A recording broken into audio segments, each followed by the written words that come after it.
This is The Wilderness and the Wellspring, a podcast about exploring the creative process. I'm your host, Jeff Lunt.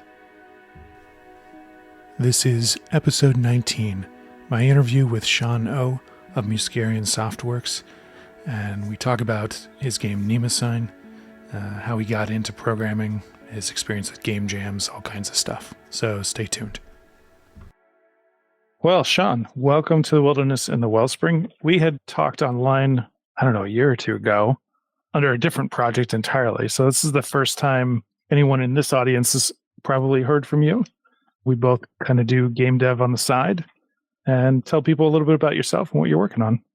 Yeah, sounds good. Thanks, Jeff. Good description, game dev on the side. I think we're similar in that we both do software 9 to 5. So that's what I do to pay the bills.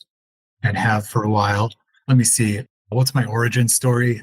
Well, I guess I started kind of poking around with programming when I was a kid, doing like programming in BASIC on the old Windows 95 desktop that we had. QBasic? QBasic. Editing, like the Gorilla game that kind of comes with it, and text-based games, and like there was like a stock market simulator.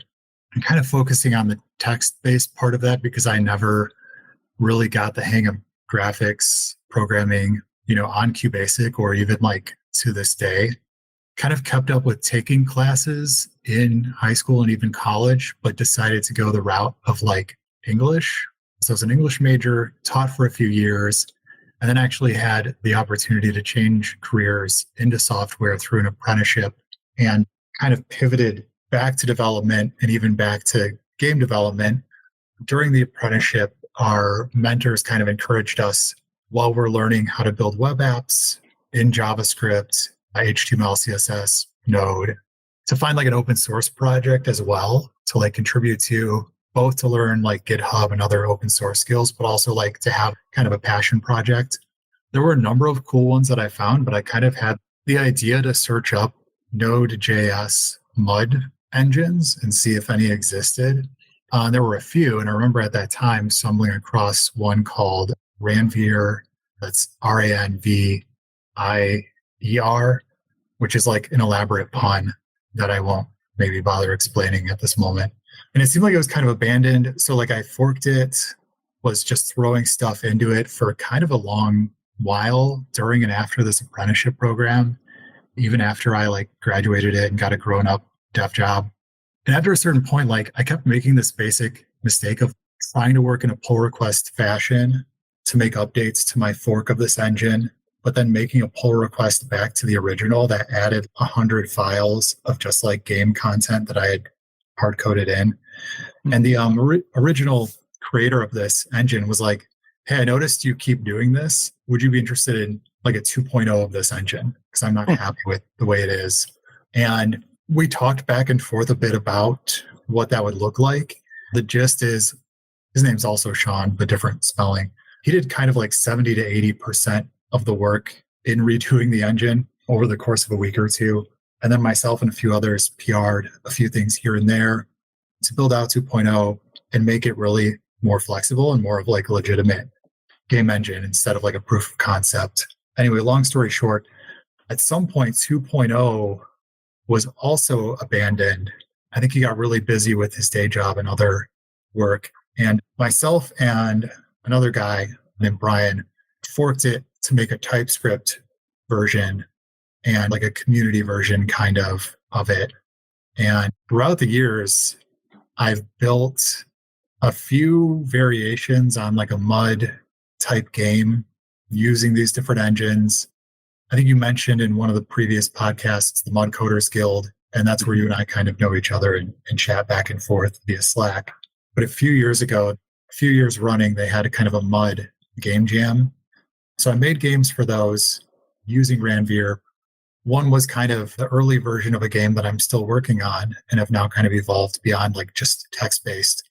The other one was basically like an Among Us clone, where it was like a social deception game. You had to kind of infer who was the other player characters and who were the NPCs. And it was kind of had an aesthetic of being based on like Blade Runner, where it was like you're hunting replicants.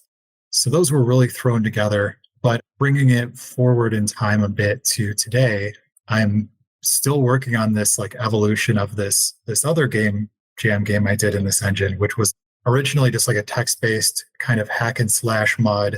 If anyone's familiar with that, you kind of know what I'm saying. Otherwise, it's kind of like a Diablo type game, but all in text. So you're moving around a map, you're typing in different attack commands to kill mobs, which are basically just NPCs without anything to do with them besides kill them and looting them, and then going to the next area and doing that over and over again. And my original idea was like, oh, I'm going to make it a multiplayer roguelike. And the thing with game jams is that you end up with an idea like that, which is not a bad idea, but then you're hit with a deadline. You can't pull it off and you have to kind of cut scope. And that's, the story of my life in a lot of ways, I guess. And in this case, what ended up happening was instead of my original idea of like, you get to the new area and on the fly, it's procedurally generated and you're tossed into this new dungeon that's totally random every time. I just made 5 procedurally generated areas and threw them all together. But then after that, they were static. So you'd go through each level of these dungeons to a new procedurally generated area, but none of it was dynamic. And that's fine. It was still fun. There were actually people that played it. Someone posted about it on the Mud subreddit, which I was surprised about because I did no marketing besides having it be part of the jam. There were people who actually got mad. Like one of the blessings and curses of like actually having players is like there was a bug where someone lost some of their progress due to like an unfair glitch where a certain mob would just basically instantly kill you sometimes. And they were like, hey, you really need to fix this. And I'm like, okay, you're my only player, so I guess I'll do my best. This is for the Game Jam game still, right? So yeah, because I put it up on a server and I put the first version of the client up on a website and I had that linked on itch and I kept it up for really maybe a couple of years or longer because it was no maintenance. All the data was hard-coded. There was no database. It was just on a DigitalOcean box for very cheap. And I was using like PM2, which is a service where if the server crashes, it'll restart. So yeah, it was up for a while. I don't know that people were using it after the first 5 or 6 months. But yeah, that was still that. And I, like I said, iterated on it. I was like, let me make a second version of this client and slowly went from like basically being a browser-based terminal game where you're typing in commands and there happens to be a graphical mini-map to like having the mini-map be front and center. Okay, it's more of like just a 2D tile-based game that's multiplayer. And what this has become is like kind of my kitchen sink game project where these other projects I'm taking on for like game jams where the scope is incredibly small, stuff is getting cut, and I have all these ideas for how to finish it that don't get done unless I decide to continue on with it. This is the project where I'm like, anything that I think would be a cool idea for it, like, yeah, I'm going to throw it in there. Why not? Like, for example, like playing Death Stranding. Like I finally got a PC that can play decent games. So I'm like catching up on the last 10 years of like Game of the Year material. I'm like, oh, this is interesting because it's multiplayer, but it's not. Like you're playing single player, but you can do these actions in the game world that benefit you and other players. You're like building up resources. And I was like, oh, that's very cool. And that would be cool to kind of throw into this game that I'm making so that you're not just, like with survival games, you're running around and like looting everything and mining everything and like farming. And it's like, well, with this, yeah, you can like mine stuff, but then eventually it's going to be depleted. So then you have to work to like renew it and cooperate in that way.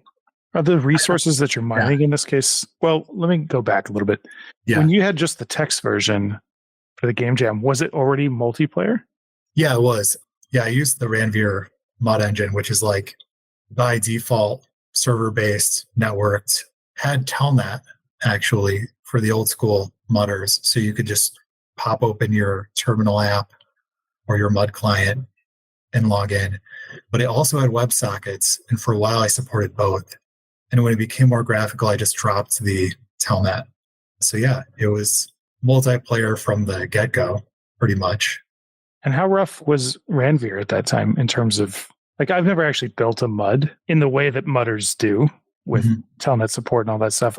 I had a few friends that were into it, so I kind of understand a little bit of the thing that makes a mud, but how Yeah. did Ranvier compare as an engine for that kind of stuff?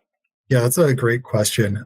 I honestly might not even be the most qualified person to answer that because I haven't done a lot of mud coding outside of it.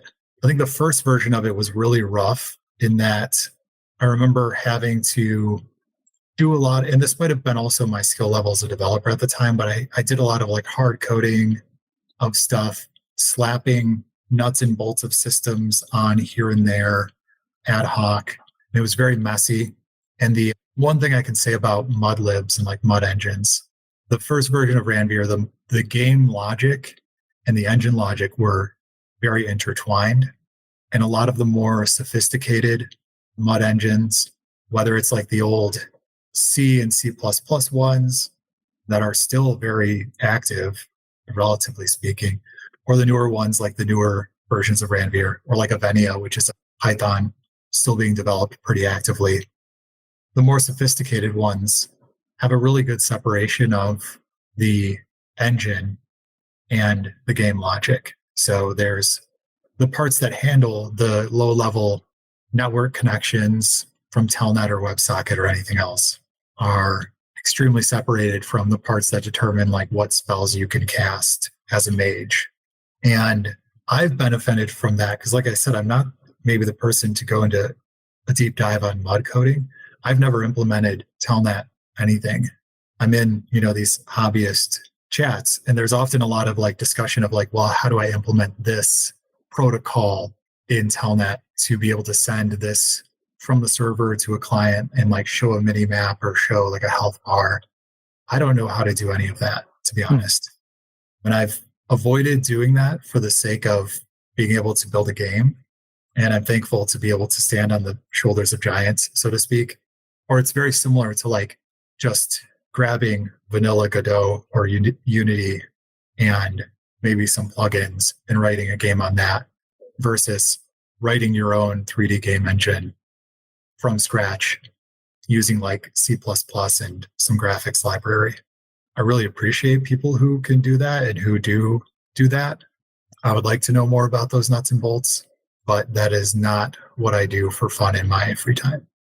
Sure. Yeah. Well, at least, okay, so it sounds like you got a multiplayer server with some game kind of bolted into it in a way where they were intertwined, but at least you had a thing that definitely worked. You could put on a server, and over time you could kind of like, okay, I want to add this feature, or you want to build your game in a slightly different way. You could kind of hunt out the parts that you need to understand and modify as you went, it sounds like. And then you've been building this particular game for years in between game jams and stuff, right? Yeah, absolutely. I mean, in between game jams and also like job changes, life changes, like when people ask about it, I say like, oh, I've been working on this for like probably 9 years now, but it really went from like a little 10-room experiment in the abandoned version of Ranvier from like 2015 to the game jam version in the next version of the engine to something completely different. And now, using TypeScript, I've separated things out even further so that the actual game content is in a database. And there's like this in kind of like the blogging world and like in my day job, I guess, would be called a CMS or content management system, where it's basically a series of forms that you could fill out. That's what all the game content is now. So there's very little of it that's hard coded.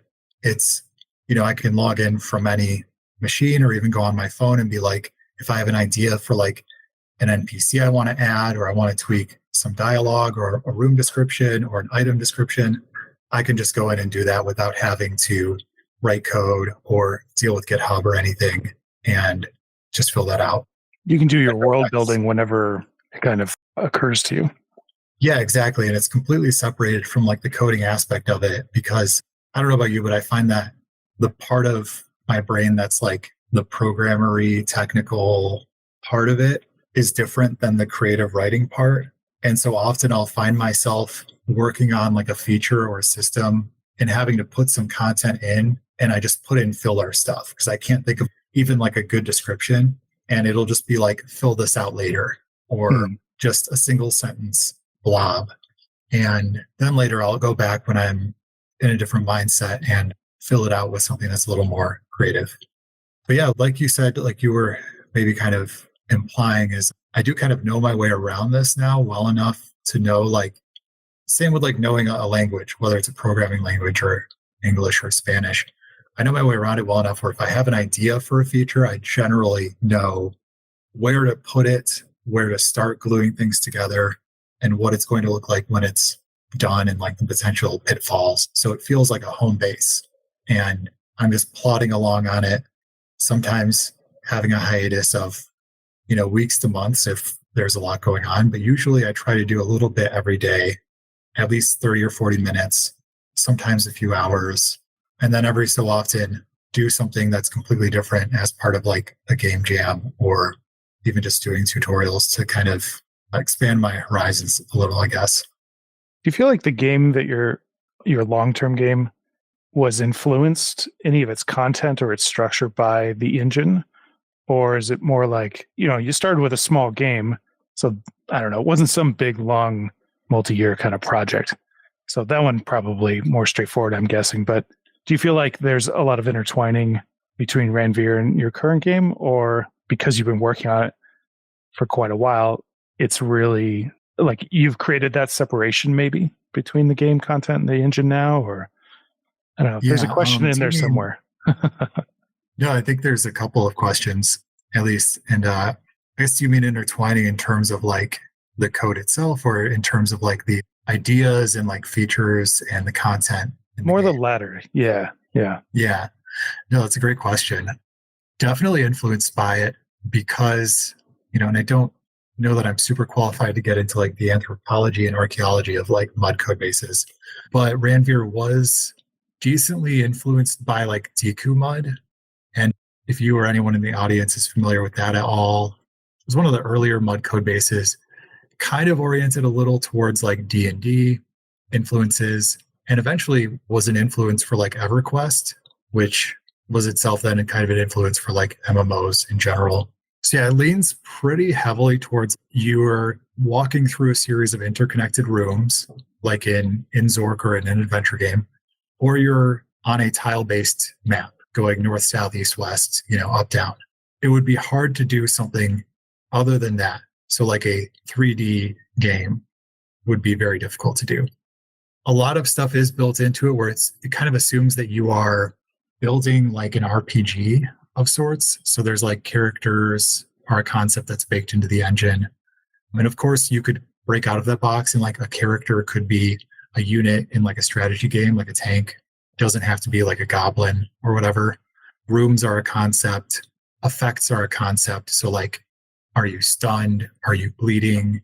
Anything that has like a duration that affects a character or other game entity. That's all baked in. And so I think wanting to build something other than like a multiplayer role-playing game where you're moving about in like a discrete way, discrete meaning like you're moving from one coordinate to another or one room to another, would be tough to do. But for me, wanting to build like a role-playing game that's not a super action-y game and maybe more influenced by like roguelikes or turn-based strategy, it seemed like a good fit. And like you said, I did create some separation from the original engine. Originally, the game logic is kind of separated from the engine. It did come with some default behaviors where like by default, combat was just done like an auto battle system where you attack, your characters damage each other. You can use special skills here and there, and then it ends when someone dies or runs away. I was able to change that to be straight up like turn-based, grid-based. That took a good amount of work. And it came with kind of a built-in like leveling system that was very much the like Diablo or MMO-esque. You get experience. When you get enough experience, you automatically level. Your stats automatically go up, and you automatically get certain special skills you can use based on your class. That was all not baked into the engine logic, but it came with the engine as like a what you would call maybe like a same default behavior for a game. And so it was some work to kind of scrap those and implement something new where now it's more of like a point buy system. Like you earn the experience and then you spend it. And again, all of this came out of just having a variety of influences and being like, oh, let me go back into this game I'm building and just like throw this in there because I think it'd be a cool idea. I don't think there's a game doing this yet. And I have this ongoing project where I know exactly how I'm going to do it. And that's kind of a good feeling to have that like home base. Yeah. Did you know that Diablo actually started as a turn-based game originally, the original design? No, actually, I had no idea.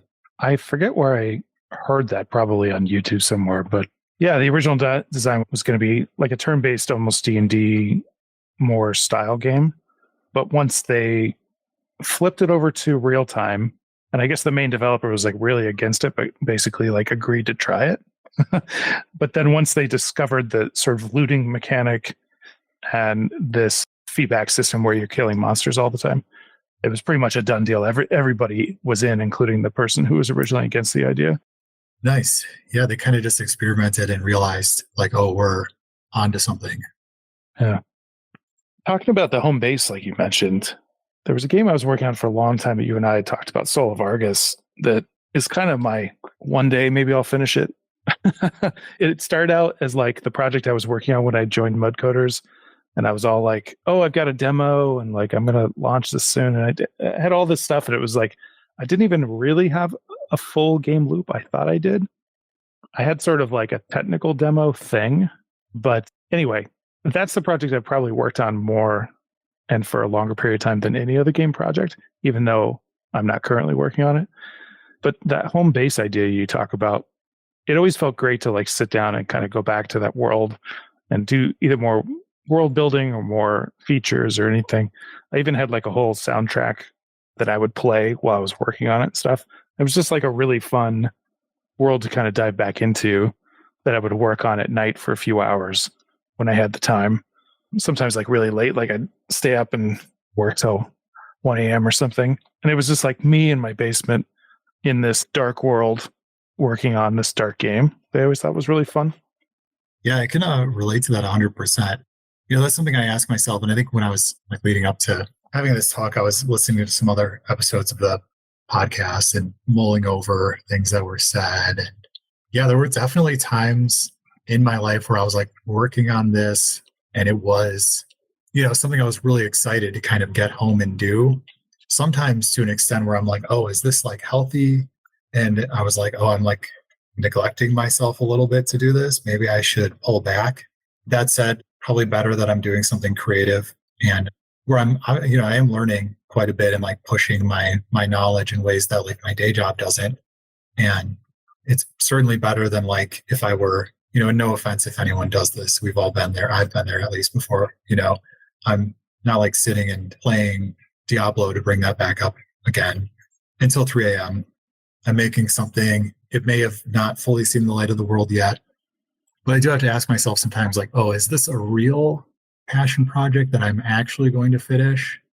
Or is it just me like having my little escapist thing to, like you said, be in the dark room working on the dark world? Because I like enjoy that. I don't know if it's just because I grew up having access to the family computer where I could get on it and like play games or code or play muds or do whatever else in isolation sometimes to de-stress or decompress and have fun and be creative. Or is this something where I'm really going to produce something that is like cool that I can share with other people? And I think for me, it's a little bit of both. And I try to strive for a healthy medium where it's like, I am taking care of all my necessities. I'm taking care of my responsibilities with work, family. And I'm also actually working towards something where this will become a real thing and it won't just be like a white whale project where I'm striving for it, and nothing ever comes out of it besides a few hours here and there where I'm, you know, enjoying myself in front of a computer. Yeah, I can relate to the escapist parts of that for sure. I mean, like you were saying, there were times where, you know, I'd finish my workday and I'd just be thinking about when can I get back and working on it again. It's like game dev can be its own game a lot of times.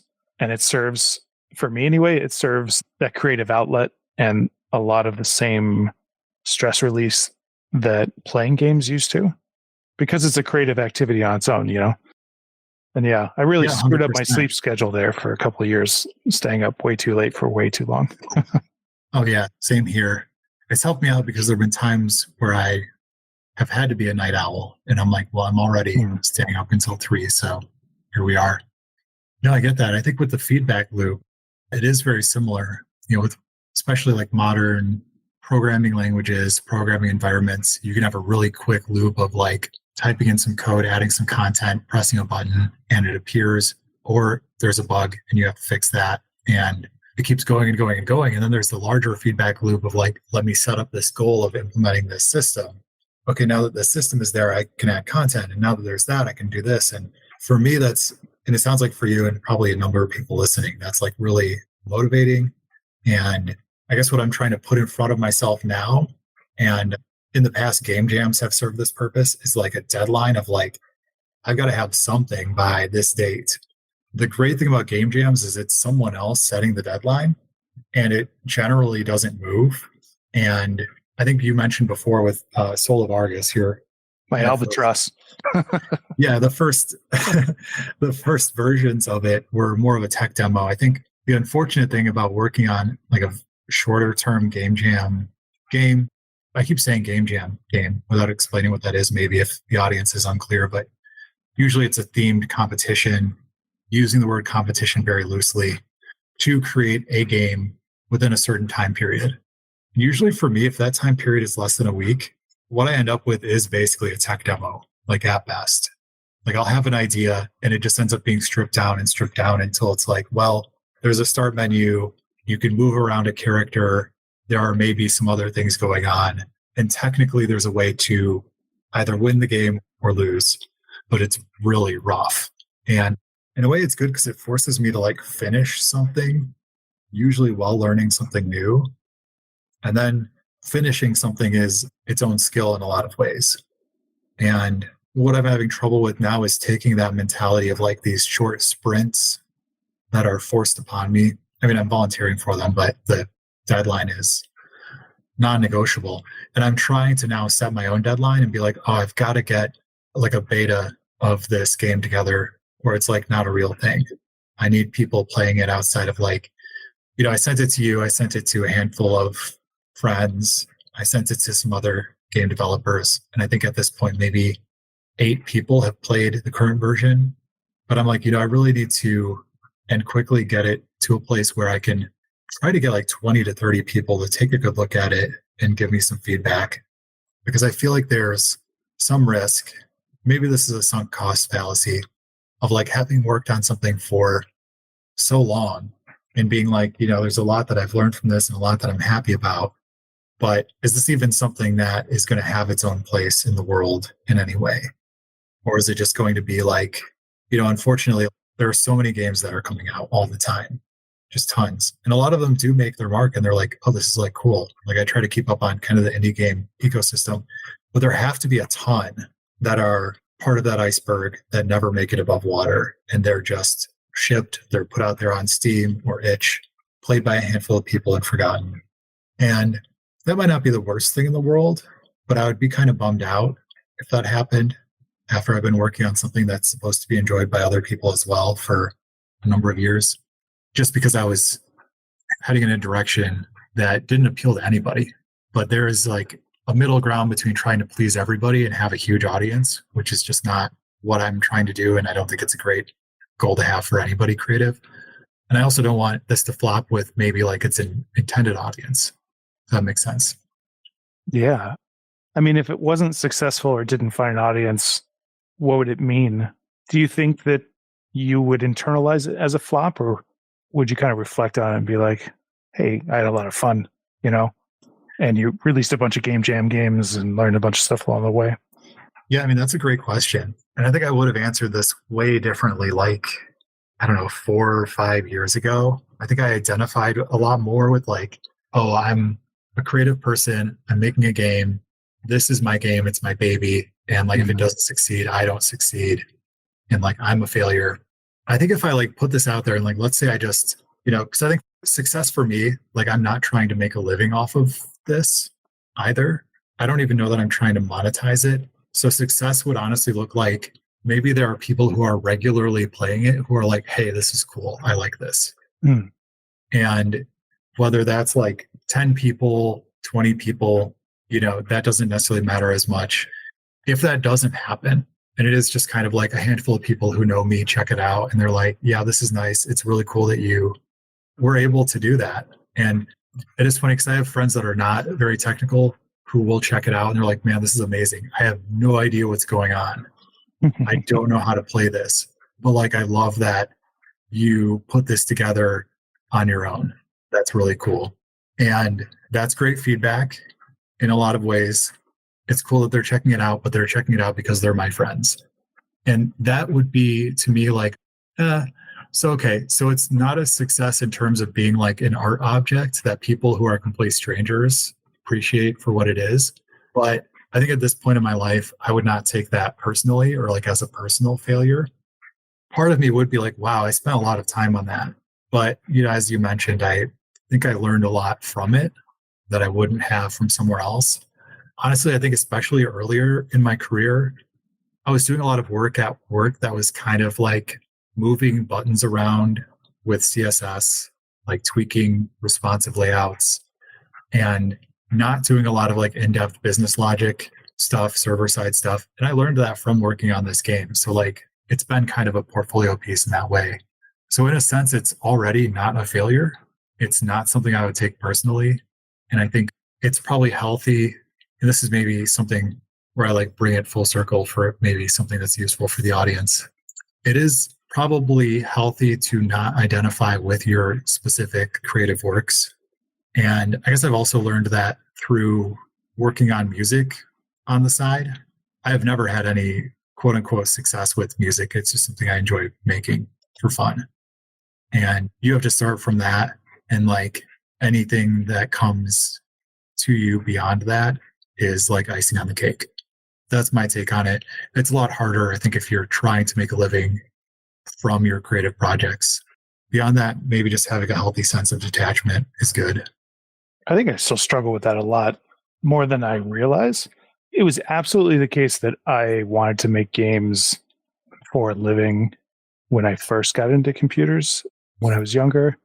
And then because I never wound up working in the games industry, and the one point at which I thought I was in a position where I could maybe get started somehow in some kind of entry-level job, I decided to not even try because this was probably the early 2000s, and a lot of stuff was starting to come out about the games industry and how much grind there was and everything.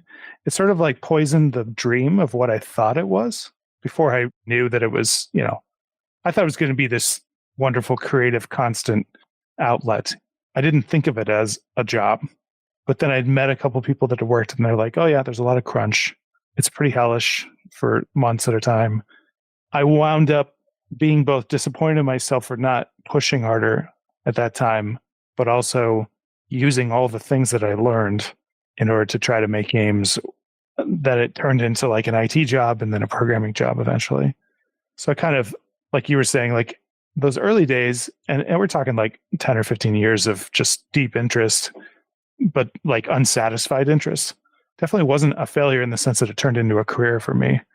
But there was always this part of me that was like, yeah, but the original goal was, to like make games. Yeah. I think at this point, I spent so much time in the self-loathing part of like attaching myself too much to the creative stuff that I'm just kind of exhausted by being disappointed. And so now I'm just like, I do it for fun. I do have plans to try to make it a thing, but I doubt that it'll ever be how I pay my bills. But it took me a really long time to come to peace with that, just because I wanted it so badly for so long. Yeah, I know what you mean. I think when I was like a kid or a teen, that's kind of something that I thought that I wanted. Like you said, the crunch is a big turnoff in the AAA part of the industry. Coming from a web developer role, a lot of the web games jobs out there are really just for gambling sites, which would be, I think soul crushing in a completely different way. And then on the gaming, flip side, sort of. technically gaming, yes, yeah. Technically. Yeah, on the flip side, there's a lot of great stuff coming out of the indie sphere. There's great studios and developers doing really creative stuff and actually having a lot of success. There's the tip of the iceberg where they're really having breakthroughs. But the other side of that is you may have to go through kind of the starving artist phase where you're either working essentially two full-time jobs or you are trying to make a living as an indie game dev, you know, not maybe making very much. And, you know, that seems very risky as well. And I don't know, for me personally, I don't know if you feel differently. I'm okay with the route that I took so far, just because any of the alternatives that I had, I think would be very challenging to like have the kind of lifestyle that I have, where like I don't have to worry too much about how I'm going to pay the bills month to month. And with my day job, there are times where it's stressful or there are intense deadlines, but there's not the crunch where, oh, I'm not going to see my family this week. I am not going to have a social life for the next 6 months, things like that. Yeah, I feel pretty much the same way. It's like I have a hard time complaining about the fact that I dedicated myself enough that it turned into a career, because even though, yeah, I spent a lot of time just doing menial stuff or adding a field to the database or whatever. I mean, what I do is more complex than that, but the more complex stuff is made up of just a bunch of on their own kind of boring steps. But that's work. Yeah, and I'm not unhappy with that at all. I think growing up, I felt this pressure around money. I always just felt like there was this stress that my parents had around money. I internalized that. And so when I got to a point where I could start working and I saw how many more choices I had, even when I was working like minimum wage jobs, I just saw like little bits of, oh, I get a little more freedom. Yeah, that comes with responsibility. And sometimes that responsibility means my weekend's blown or something. But I was really driven by, on the career side, like the financial security and feeling like I hated that feeling of being under a lot of debt and stressing about bills or paying the stuff late because I had to choose which bill to pay late. And so I wound up being driven so much by, I'm tired of feeling stressed, that it wound up being a career on its own. And now I'm just sort of twisted in a different way. Yeah, I can relate. You know, we live in a world where you have to make these kinds of choices. And similarly, I kind of prioritized not being in debt, not being as stressed, having a solid career. And I think, like, again, bringing it full circle, like I mentioned, I started off as an English major, did a lot of creative writing in my past, fell off of that for a while. I do feel like one of the good things about game development is that it is really multidisciplinary. So you can be creative in terms of programming. I've started to dredge up more of my creative writing ability, which is great. And even things like music, like soundtracking or doing sound effects for a game, I've kind of taken those skills and used them here and there. Yeah, so I think that's, at the end of the day, to kind of echo what you were saying, like I don't have any complaints. I have like a solid life and I have the time and ability and lack of stress to be able to be creative in my free time. That's really fantastic. I have a lot of respect for people who do stuff like this essentially as their day jobs, in terms of being indie developers, musicians, writers. And I'm amazed just in general what people can do. I think anytime that I think I'm starting to fall back on like complaining about my life, which is maybe a bad habit, I try to be grateful and I try to look at what other people are able to do, maybe with worse circumstances than what I've had to deal with. Mm-hmm. And I kind of just tell myself to suck it up. Yeah, I think that works for a while. I think for me, that stopped working, although I totally identify with that sort of just keep working harder kind of mindset. When I say I'm twisted now, but in a different way, I think I got a really strong work ethic, but it's also screwed me over in a few ways in terms of just enjoying day-to-day moments a lot of times. Like you, yeah, I'm not complaining about where I ended up because life is pretty good, but I had to really work on putting work down at the end of the day for a long time. Yeah. I was going to ask, like, do you find it hard to like really just relax and maybe do just one thing that is not like quote productive or creative? Yeah, it's kind of two things. This is a little cliche these days. I guess a lot of people are going through this, but I do find myself, like if I experience boredom for 30 seconds, I pick up my phone and I notice it and I was like, put the phone down, man. Like, and years ago, I like uninstalled all games and any entertainment stuff from my phone. So it's literally just like news occasionally, information, and like a tool. And I still am so habituated at looking at it that I feel like I'm kind of stealing away little bits of joy throughout the day because I'm like looking at the screen. Yeah, 100%. It's a little attention thief. And I have the same trouble. I have to try to hide it on myself if I want to be productive or like be more present. I think something I've been guilty of, and this is when I was talking about the escapism earlier, I was also thinking of this, like, oh, like I'm going to be, we're watching a movie together, but actually like I'm on my laptop and I'm working on my game. And it's like, oh, that's not healthy. And being present is super important, period. And I think there were times where like I was not present in my life, either like you said, like on the phone, on gaming. And then like a lot of times in the recent past and even like further back, like, oh, I'm like working on something. So this isn't just a fun escapism, but it's also like a reason to not be present in my own life. Yeah. And I think like working on that has been helpful, but I'm still struggling with it sometimes, when things are a little more stressful. I think I fall back on that. So I have to like, if, I'm sitting on the couch and we're watching a movie together, I try to hide my phone, or we're just both on our phone, me and my partner, and we're like honest with each other about that. Like, oh, we're just going to hang out and look at Twitter and complain about Twitter at each other. And that's a pastime, I guess, but at least we're doing it together. And it's not like, there's not maybe like a resentment where like, oh, I thought we were going to watch this thing, but now you're not doing that, and that's a small example. But yeah, I find that hard to do as well. Simply doing one thing at a time is something I've been trying to do for a while, and not just in a productivity hack kind of way, because that gets brought up a lot in those circles. Multitasking is not a real thing. But even when I'm like relaxing or resting, literally just doing one thing at a time. And it's hard. I feel like I'm having to retrain my brain to even like pay attention to something as menial as a 30-minute TV show and not check my phone during it. Things like that. Yeah. And it's like, oh, maybe that's why I feel stressed, is because I'm literally just not letting myself relax. So yeah, I feel that so much.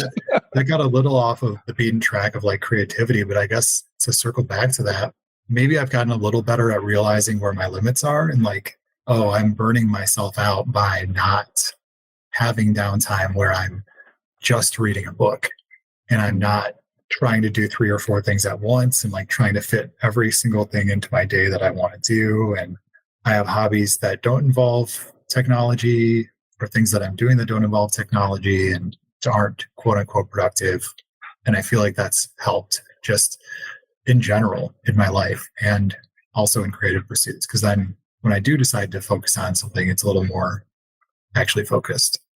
One thing I noticed recently that I've run into a lot is I would feel as if when I was younger, I was able to dive into, say, learning a new programming thing. So some challenging thing that would take me an hour or two of like real focus. And I just remember thinking like, can I still do that?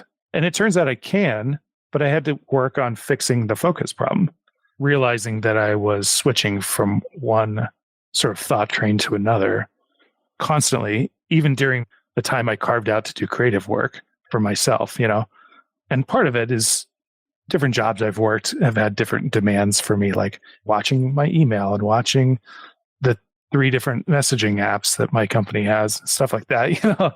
It's just sort of like my attention has to be spread in certain contexts. And it's been that way across a couple different jobs, But then when it's time for me to say, okay, I'm going to sit down and do this thing, and it's not even maybe working on the game, it's like, I want to practice getting good at some hobby, or I want to just relax.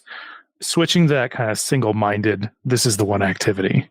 This is what I'm going to do, nothing else, and I'm going to watch myself. If my attention drifts, or like, I'm watching an episode of a TV show and I realize I haven't been paying attention for the last 5 minutes, it's like, hey, come back, come back. Yeah, that can be challenging when you get out of that habit.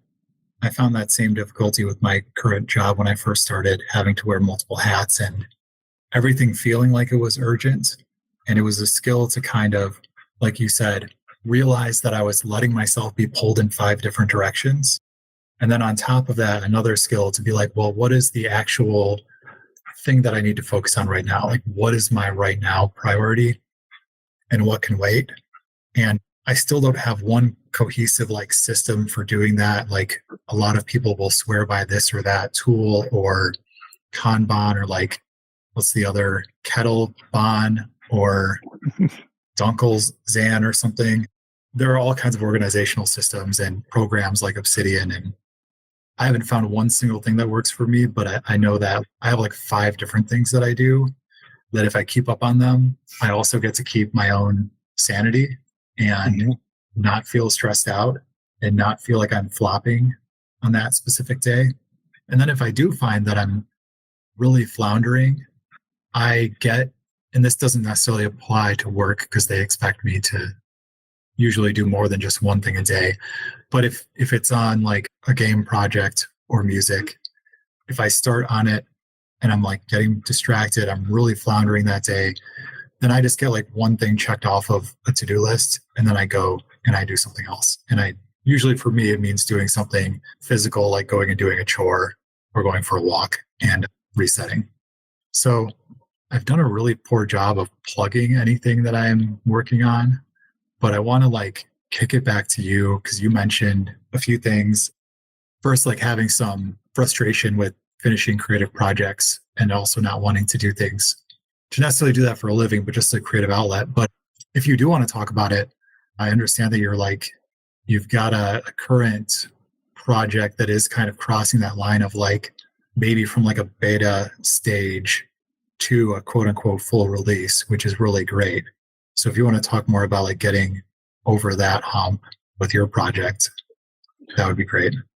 Well, I have more questions about it because you're also working toward kind of a early public beta, right? And like you said earlier, trying to get more people to play it, a bigger group of people to give you deeper feedback and kind of move it forward and that stuff. So I want to hear about that too. So yeah, the game I'm working on, it's weird. I call it a game. It's going to be a game. I feel a little bit like it's not. It's called Stranger Sips.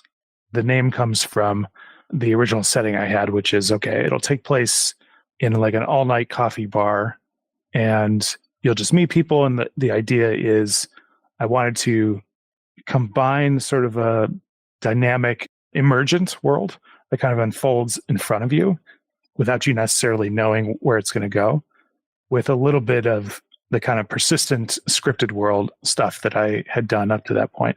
So I was also spending a lot of time talking to friends about this one friend in particular who, you know, was worried about AI like destroying the world basically. And I kind of took the opposite position. I was like, I'm less worried. And he would always say like, you need to be more worried. I was like, I'm going to be less worried. But I got really curious with all the stuff that's going on with LLMs, and people were complaining about hallucinations and how it doesn't reason well and all that stuff. And I thought, okay, what if I just take the current state of LLMs just for whatever they do, good or bad, and like, how could I use that for something? And how could I take its weaknesses as an assistant in real life, like the hallucination stuff? And is there something there I could leverage? Like I could purposely leverage the fact that it just makes stuff up to make a game. And so that's kind of where the original idea for Stranger Sips came from. And Stranger Sips actually was the side project I started working on that I only intended to work on for a few weeks while I was taking a break from something else. And then it turned into now, like you said, I'm about to do kind of a full release. And the game basically is there's a set of 200 plus characters that I created, but it's more, you could think of it as more of like a starting place for gameplay. Like you and I have talked about this in some technical depth as far as like how this works. But I thought it'd be fun to meet characters whose background you don't really know, because LLMs are good at text interaction and chat, that you could discover something about the characters through talking to them, but you would never really be sure what was scripted and what was hallucinated. But so long as it all came out coherent, it didn't matter, and it could be really fun. And it also meant that you could kind of start over talking to the same character and just take the story in a different direction and get replayability out of the fact that you don't know what's hallucinating and what's not. And the second time through, it might hallucinate totally different things. So kind of combining that, and instead of being afraid of AI destroying the world, which, I suppose there's still plenty of time for that, I wanted to lean into this, like, just what is the nature of it right now? Like, what does it do? And how could I turn that into something interesting? So yeah, the plan right now, like, I've got a game that's, I'm about to start charging for that, which is exciting. That's sort of, in my mind, the point at which it's quote unquote full release. It's like, I'm actually asking people to put some money on the table and say, I not only like this game, I'm willing to give you $5 for it. There's something real about that to me that's exciting. And I'm hoping to layer on over time more blending of the hallucination stuff combined with stuff that's scripted, and lean into the fact that LLMs are kind of trained to be friendly and supportive and kind of encouraging, as almost like an improv partner who, instead of arguing with you about everything, just kind of takes a yes and kind of approach, where if you come in to Stranger Sips and you play and all you do is make small talk with the character, that's all the character's going to do, and the game's not going to seem very compelling. But if you suggest a topic or take it in a certain direction, or even direct the story entirely yourself, the game will just kind of go along with it, but not in a really basic yes person kind of way, but it like embellishes, and it takes what you contribute to the game and adds to it. And then that, over time, as you play, becomes part of the context of you and this character. And you sort of wind up building this world together that's unique to you, which is what's been fun, I think, so far. Yeah, definitely. I mean, there's a few things I want to follow up on that you mentioned or ask you about. And I, in just kind of testing it out, had a few of those experiences where I was like, wow, that's really uncanny that this character said that thing. Was that scripted, or was it just coincidence? Yeah, super interesting. I think what you said about kind of taking the weakness of LLMs in some areas and using it as a strength in like a creative area is great. There's probably a lot of things that can be repurposed that way for games or for creative projects. Like, especially in AI or any kind of emerging technology, people are like butting their heads up against the wall, trying to make it do something that it's only okay at, and not thinking divergently about using those weaknesses as a strength. And I think something I pieced together out of this is that, like, you kind of started off saying, like, is it a game or is it like a chatbot? Is it something else? And it's kind of like a role-playing game, but not in the sense that we usually think of role-playing games that are on the computer, where there are stats and you're usually doing some kind of fighting or there's some kind of conflict at least, but like really truly more of a role-playing game where you're playing the role of a person who is showing up at a coffee shop. And what that means could be anything. You could be trying to pull off a heist. You could be just new in town and trying to meet people. You could be a spy, anything, or almost anything, because there are still some guardrails, but definitely the role playing in the more true sense of like LARPing or bringing it back to MUDs. There are a lot of MUDs and what are also called like mushes, or like a multi-user shared hallucination, that are like solely just for role playing. You just log in, you play a character, you're really just chatting with other characters and like emoting. And that's kind of, Stranger Sips pulls that off with LLMs instead of other people. Yeah. So I found that pretty interesting. I think the point at which I thought there was something there to explore was when, even though I knew exactly what was written down with a given character and I knew what was real and what wasn't, I had some of those moments where I was like, holy crap, it just took me in a direction where I feel like I'm suddenly talking to a person about something that's really interesting, as opposed to just feeling like I'm chatting with a bot. I don't know how to describe it exactly. It's just like when I drop my guard enough to just be present, to kind of go back to something else you were saying, and just be in the experience and just take it for what it is, and then have a sense of adventure and be like, yeah, I'm just going to go along with this. I'm going to play along and see if it's fun. It really can take you in some very interesting places. It also fails spectacularly sometimes, but yeah, I did notice a few times where it's like, and this is again just the nature of LLMs, and it's also something that can be fun or funny in its own way. But I would say that they're kind of like bloopers, where it just really gets confused. And that's, part of the fun. I think even in other games, there are always people who are trying to find exploits and speed runs with glitches and stuff like that. So it's just part of the medium, I guess. Mm-hmm. One of the ones I run into occasionally, thankfully, none of these happen super often, but once in a while it will screw up which side of the conversation it's supposed to be holding. And it will like start speaking as you. And if we're talking about work or whatever the person is, hey, why are you at the coffee shop tonight? What brings you out this late? That kind of stuff. It will start talking as me. And I'll be like, no. I'm the programmer. You're the civil engineer, whatever the character's occupation is supposed to be. And it's funny because, again, because of the nature of LLMs, you can basically just correct it and it'll be like, oh, right, sorry about that. And then go back to doing the right thing. And I think treating it like a blooper, or you take these games like Skyrim that are crazy complex, and it's basically impossible for there not to be bugs in games that complex. Right. Like, I think that's really the right way to take it, is like, this is part of the nature of this kind of game. And so long as you're not upset about it and you're just like, haha, stupid game did stupid thing, and you just play along with it, it can actually be fun. For sure. Yeah. Also impossible to avoid. Yeah, pretty much. Something else you mentioned was like the nature of how you started the project as like a week-long hack project, so to speak. And then it became something big. And I think there's something to that where I know there are quite a few examples of that, like just in the world. Like Slack started as the internal chat for an MMO company, and the MMO failed and the internal chat became the product. Another one I could think of is like Balatro. I don't know if I'm pronouncing that right, but it's a roguelike deck building card game. And on its surface, it looks like poker. It's like poker with special powers, basically.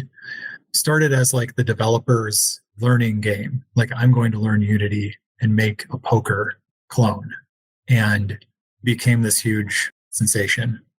And, there was this indie dev that I follow on Twitter who did something similar where he's like, I'll make this quick, it's a game that you can play in an hour, and it's like a dad simulator where you're trying to do these basic chores while being interrupted by a crying baby.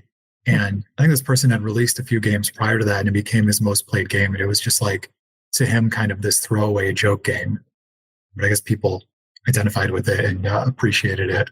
And there's something to that. I think that's part of why I like doing these games, like as a diversion and like to learn something new, but also because I'm like, well, maybe, and again, not the idea of being necessarily like a runaway financial success, but like maybe I'll start building something and it'll become something that I want to really sprint to the finish line with.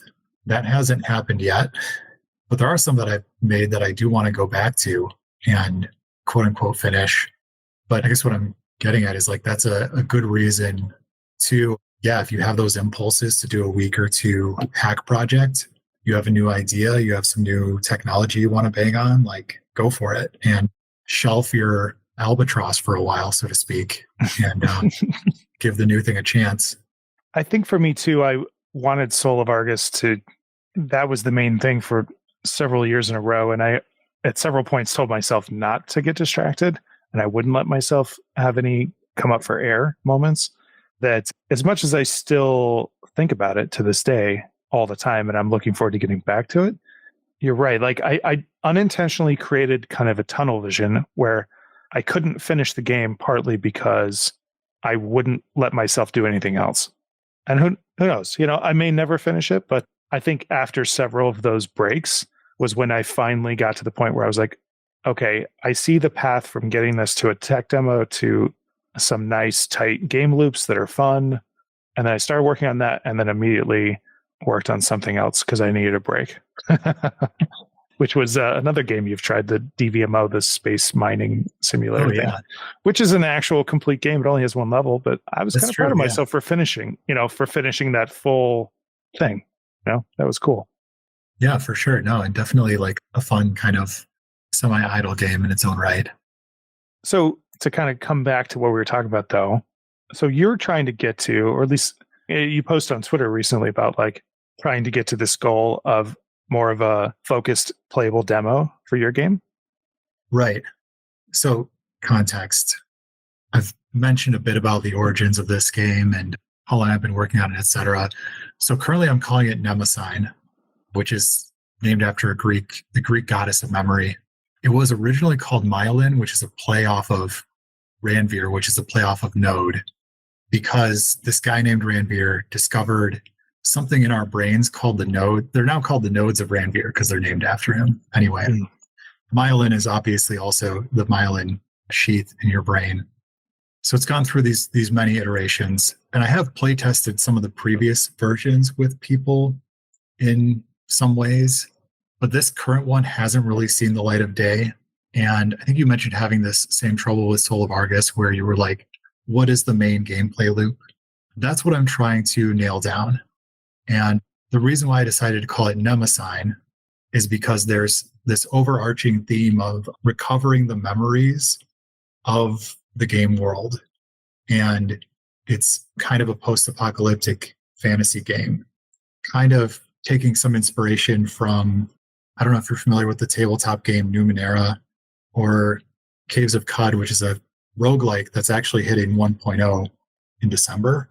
Basically, the conceit is like it's set in this world that civilization died off a long, long time ago.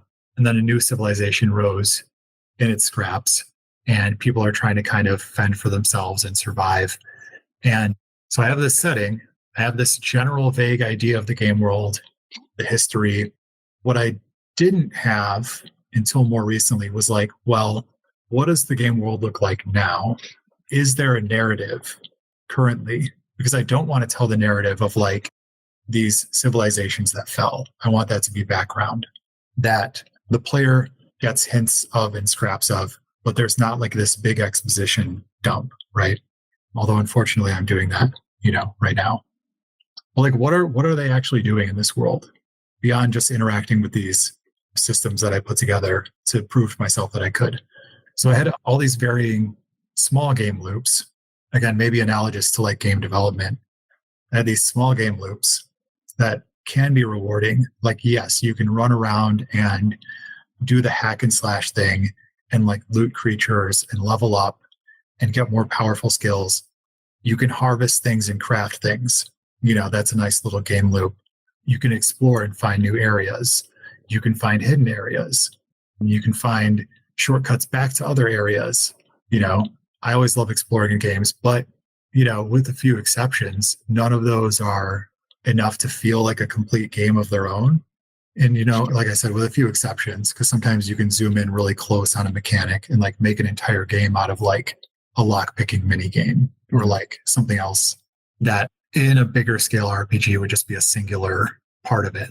So I have all these singular parts. What's the overarching game loop? That's what I've been kind of struggling to get together because, and maybe this is arbitrary, but what I wanted to avoid was like having this playtest or demo and dropping all these people in this game world where despite the fact that there are NPCs they can interact with, there are mobs they can kill, there are items and loot, it still feels empty because it's like, well, what's the purpose? Like, what are we doing here? And I had a few ideas I was kicking around, but they all were like way too big for a playtest, but I still wanted something. So I had to come up with like, what is the vertical slice of this idea? This like grand idea that I have, how can I make it something that I can finish within the next month or two and not keep kicking down the road where nobody is playing this thing because it doesn't have a purpose, like a singular purpose. So I came up with that idea. I completely forgot how I came up with it. It was not an original idea. And I will say that my process, like in all of this, and maybe my approach to creativity is like originality is a little bit overrated. There are definitely original ideas. They often come from like synthesizing already existing stuff. And so I do a lot of that where I'm like, I like this mechanic from this FPS. What if I pull that out and put it in this turn-based role-playing game? But it was a similar thing where I was like, oh, this is actually like a fun game loop of basically doing like a faction-based tug of war where, to kind of really simplify it, like in this playtest version that I'm working towards, you strive to like get these MacGuffin artifacts, and then you can bring the artifacts to a faction leader.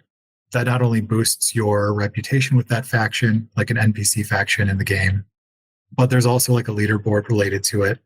And this won't be the case in the playtest version, but what I would like to do is have there be some kind of impact on the game world, depending on what faction is in the lead at any given time. So yeah, I realized that that was kind of a sprawling response more than an answer. But I think that was for me the big mental blocker of like, geez, I really keep kicking the said line down the road. Like, yes, there are some bugs. Yes, there are systems I still want to finish. There's UI stuff that I can tweak. But like, what's really stopping me from feeling confident, like dropping people in this and being like, okay, go at it. Like, here's what you're supposed to do. And it's that I didn't really have a, here's what you're supposed to do, like one cohesive thing. And of course, people can jump in and completely ignore that and just find their own niche, find their own thing they want to do. And hopefully that would be rewarding. But I do want for there to be that singular, like, this is the conceit of the game and the larger game loop beyond just leveling up to become more powerful or whatnot, or exploring because it's cool and you'll see cool stuff. That sounds a lot like what I went through with Soul of Argus, in a sense where like I had this idea that I wanted to cover these different themes. And the themes were data, identity, and security. And identity, I mean in like digital identity, like how we as people appear to a computer as just a string of bits. And like, you know, I log into a website, I'm not really a person, I'm a username and a password. And how, as we've put more into this world, this digital world, we've become both less physically based in a sense, and also like giving little bits of our freedom is one take on it anyway, to the system. That's just sort of like the collection of technology and digitization and transactional everything. And anyway, that was like the big theme. It's like, oh, that's what the game's about. But I struggled for a long time being like, okay, but what do people do when they get here? Just like you're saying.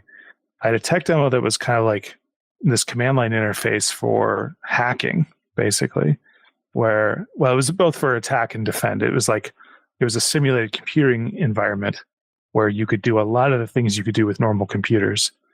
But it was like, okay, but why? Like, why am I doing any of that? And it took me a really long time to realize, oh, I need a job system in here where, you know, like in games where it's self-directed and there's like a little bit of a story, but really like there's stuff to do. It's like, oh, I need a job system. And then that was like, oh, that's in my case, like the tight game loop that's missing is I need a quest system where like you can just go up to a person and say, they have work for you to do. You pick a thing that sounds interesting. You make a little money. You use that money to buy in-game money and like to buy better equipment or whatever. And you just kind of do the leveling thing. But yeah, I had basically that same structure. It's like, I didn't realize that I spent years just living in that dark world, the beautiful themes that I loved so much that I thought a game would emerge. And I was surprised that it took a lot more focus than I expected to say, no, there needs to be some game-like structure here. It can't just be an open-ended experience, because at that point it's sort of, I don't want to say it's nothing, but it's like, it's nothing specific. And I didn't want that. I wanted people to be excited about the themes and get interested in the game world for the same kinds of reasons I was into it. But it was hard for people to do that because there was no way for them to experience it other than just kind of guess at what they were supposed to do. Right. Yeah. Like they might be left wondering like if they missed something or like, is there something more? And I appreciate that you started with describing the themes, because like themes are a really great place to start with an idea. And this could probably be like applied to games or creative writing, but you can't usually create something just from a theme and not have something with more structure, like you said. I think I do want to call out like indie developers or games that have been like a great inspiration in a positive way. I do want to start with one that was like kind of a lesson for me, actually, that I was following for a while, and they're actually still around. The game is still around. It has beautiful art. It has beautiful design. I played it a little bit after it first came out, and I think I only played it for a couple hours because there was not that clear structure. And it billed itself as something that I thought was really cool, and I think is along the lines of what I would be aiming for, and that it billed itself as a TMO RPG, so like a tiny multiplayer online RPG. They intentionally designed it so you would only occasionally run into other players, but there was this lush world to explore. And it's called Book of Travels. And like I said, it's still around. It would probably be considered a success critically too, because people really like it. But it didn't have that, like, at least when I played it. And again, maybe this isn't fair because I played it right when it was released, and I know they've updated it a lot since then. It didn't have that like sense of purpose or focus at that point, but was still a good inspiration. And it was in some ways like an inspiration for me to be like, well, maybe not to go full gamification where it's just like another loot box game, but more than just like a cool setting to explore with like some cool writing and themes. Yeah. Yeah. I will say on the note of like cool writing and themes, like I think I called out Caves of Cud. The amount of like art that goes into a single item description or like a single quest or like a statue you can find in the game is pretty amazing, and kind of speaks to the like part of me that like appreciates that kind of poetry and prose. And then another one that I've been into lately is like called Path of Akra. It's ACHRA. And I think I mentioned earlier, like zooming in on like one single mechanic in a game.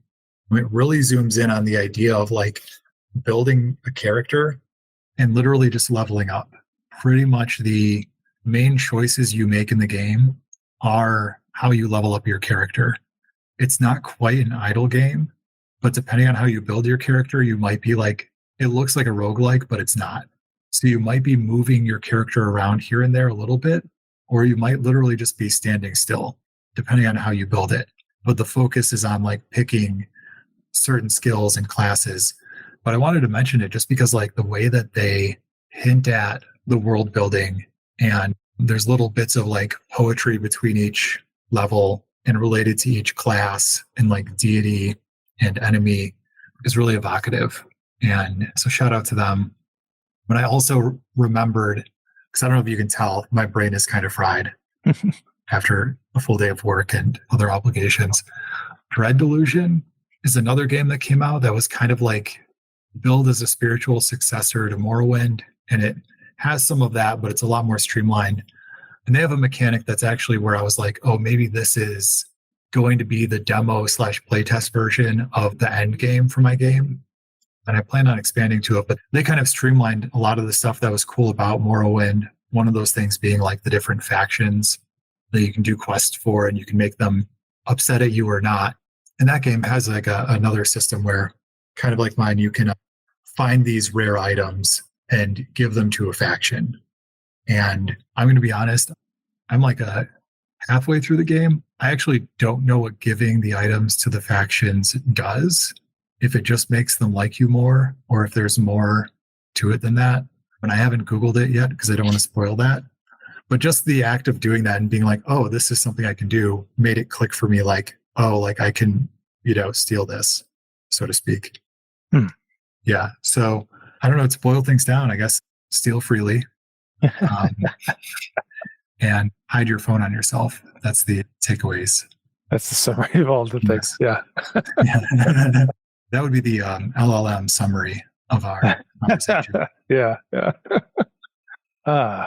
Yeah. There's a couple of things I want to call out too. Like the previous episode, I interviewed this guy named Caspian who goes by Cass, and he's been doing indie game development with a couple of other people for many years. But it's not their income. They all, do something else for a living. But they've been doing it for like 20 years and actually releasing games, which is, great. But yeah, they're working on this game that's like an auto battler sort of, but a shared world kind of thing called Battle Droid that's looking really cool. But I think it was most inspired by just the fact that they were shipping stuff, and it was pretty good.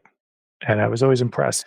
And it's hard to see that, and for me to not be hard on myself, be like, come on, I should release more games or whatever. But at the same time, the biggest part of their story, now that I've known Cass for over 20 years, is that they just don't stop. And it's not like they're working crunch all the time. And it's not like they're, burning out. They just keep going. Like you're just gently walking down the street forever.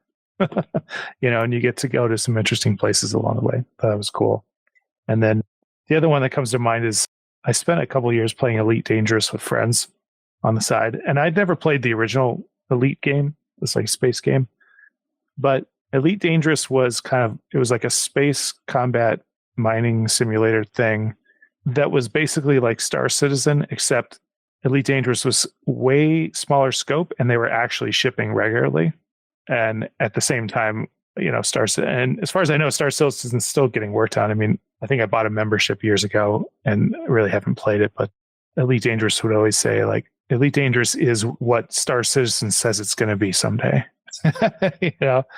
And I always liked that idea of like, I've got a couple of games that are kind of huge, grand ideas, but there's a lot of gratitude and small wins along the way to be had if I break it up into small chunks and release like finished things. Like, here's a finished thing, I'm going to add to it. Here's another finished thing, I'm going to connect them together, that kind of thing. So, yeah, 100%. I think there's a lot of room for that today with like early access type stuff.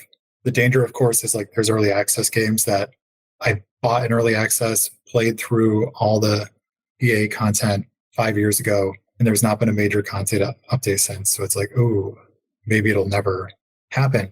But there's a lot of games that have come out. Caves of Cut is one of them that I keep bringing them up, that they've been in early access for 10 years, but to speak to consistency, they put out at least a patch every Friday, if not a full like new feature.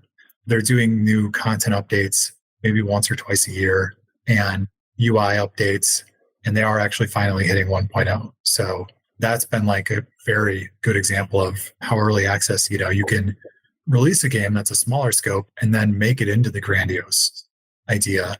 And then there are a lot of games that, like you said, maybe you have just that one loop or that one system and you somehow can turn it into a full game.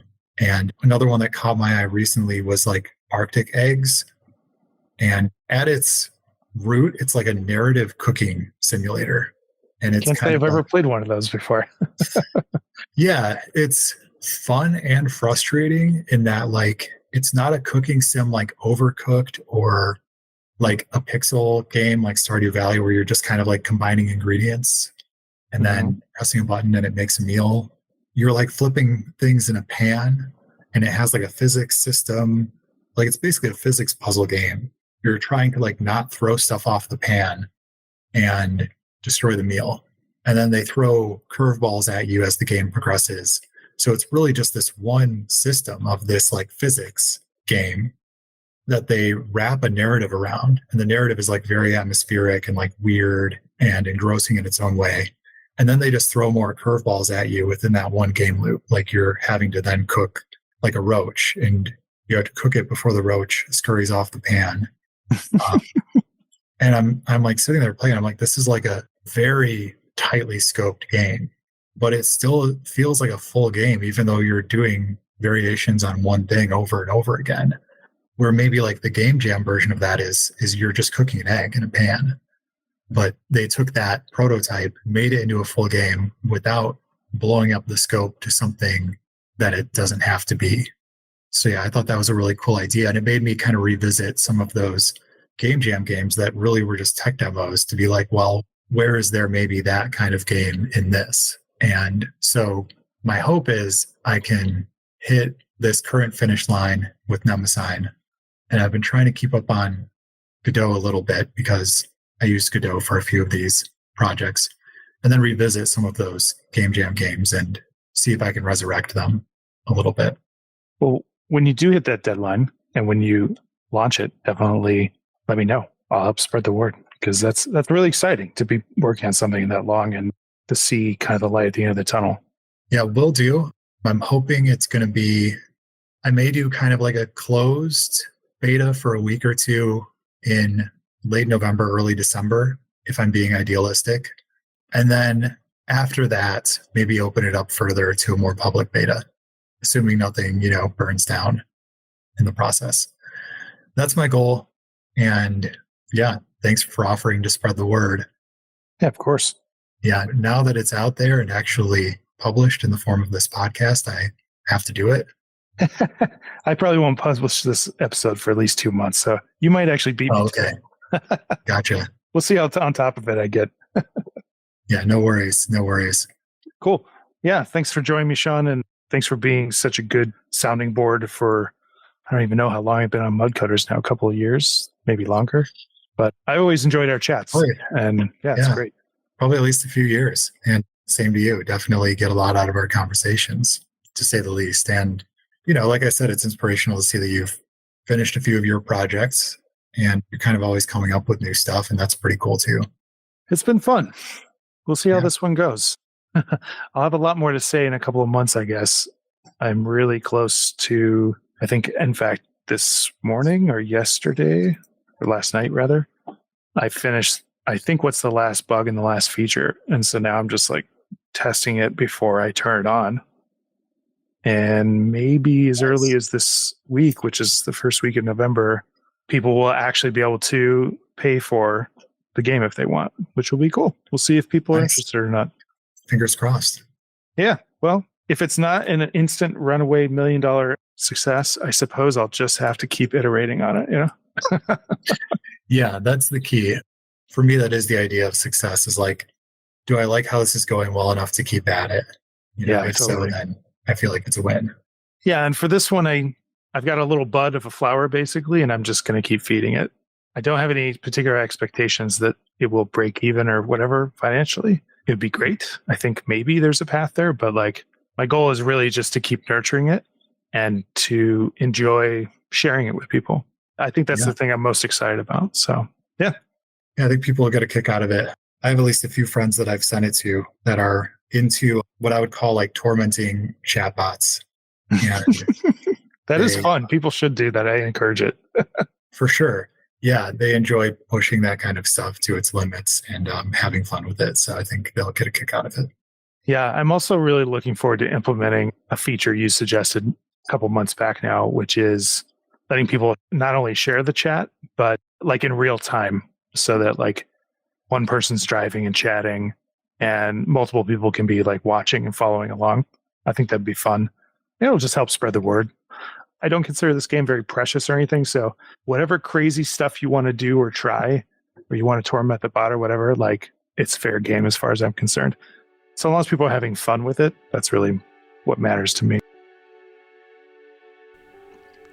This has been the Wilderness and the Wellspring podcast. You can find me online on Twitter and Blue Sky under the username @JeffLuntGames. You can also find my website, jeffluntgames.com. Thanks for listening. See you next time.